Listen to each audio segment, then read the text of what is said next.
Okay, so we have a rapid round of questions to close us out.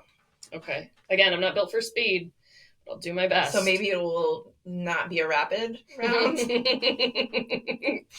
I'm not fast on. Okay. Mm-hmm. So we will take this at the pace that is aligned with you. Okay, that feels great. Okay. The first question for you is, what is something that it is easy for you to say yes to?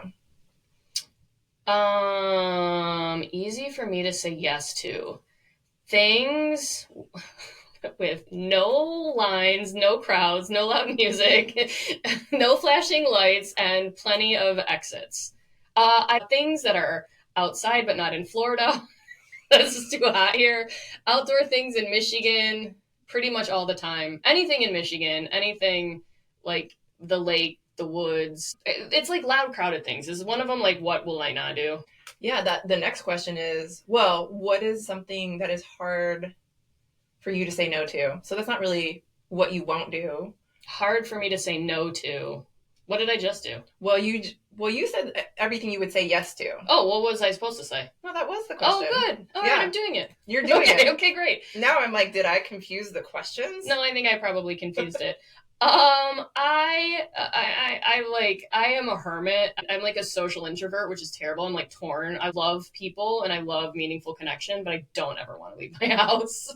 But I married somebody who is very connected. I don't know that she's an extrovert, but she's in community all the time and she takes me places all the time and I never want to go. And I'm always glad I went.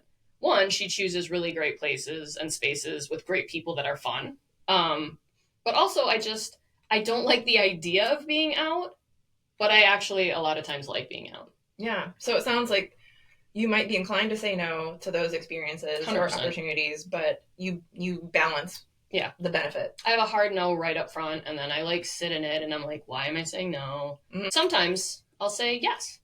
Last year I had a year of maybe, which was a big step for me. Instead of no, I was just like maybe, and that was a big step. Yeah. I had a therapist who once told me, find a way in, not a way out.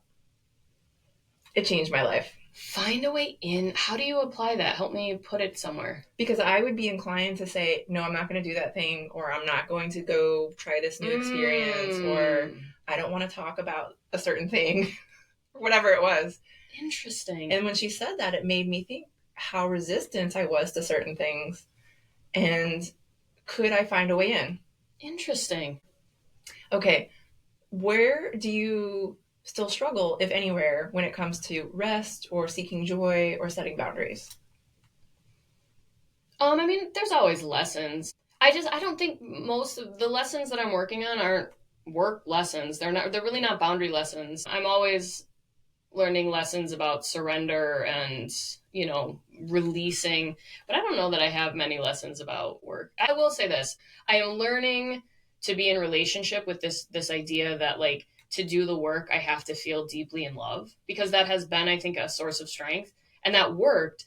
And now when things are crumbling and collapsing and things that I've built with people that I love for 10 years are being dismantled intentionally and cruelly by people who actually don't really care that much. Yeah.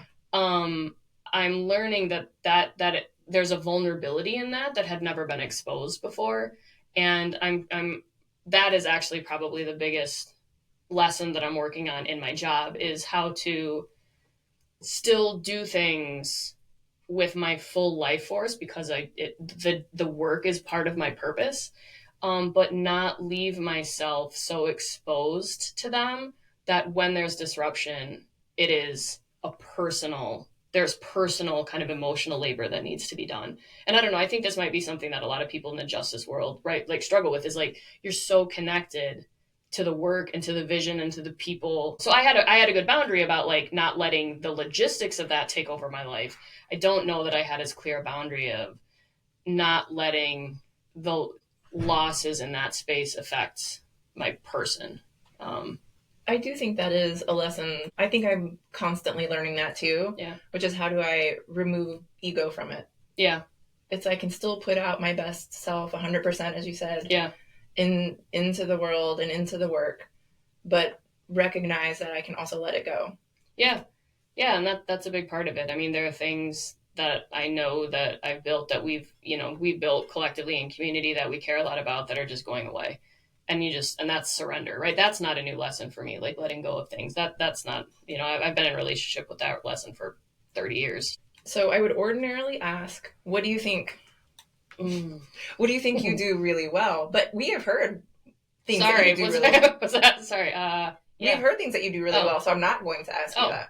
What I am going to ask you is, knowing where you're at in your life and the lessons you've learned, whether that's about surrender or being your fullest, best self, and aligning your energy with your own priorities and not your job's priorities. That's right. A lot of great lessons. What would you tell the version of you that first entered the workforce?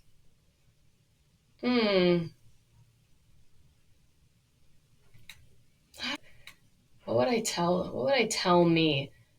I mean, like, it's gonna be great. Like, it's gonna be great. You're gonna do something that's valuable. Yeah. I don't know. I would do it all over again. So I would just let me go. Yeah. It's going to be great. You're going to do great things. Yeah. And you are not responsible for greatness. You just got to do your thing. And, you just got to believe that the next beautiful step that you see is your step. Doesn't matter what anybody else says the step is. It doesn't matter that they, think you should be stepping over there. You know your step. You gotta take it. So. Well, that's a beautiful note to end on.